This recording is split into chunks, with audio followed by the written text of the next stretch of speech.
اون منو فریب داد. زندگی منو تباه کرد. احمد لطفاً آروم باش، به من گوش کن. ما میتونیم از پلیس کمک بخوایم. پلیس چی کار میکنه؟ ها؟ پلیس هیچ کاری نمیکنه. من هیچ مدرکی ازش ندارم. هیچ مدرکی ازش ندارم. خب مگه قرارداد پیشت نیست؟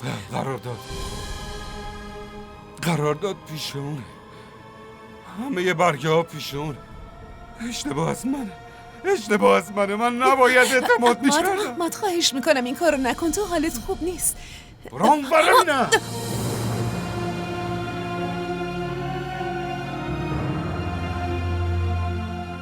از جلوی چشمم دور شو، فهمیدی؟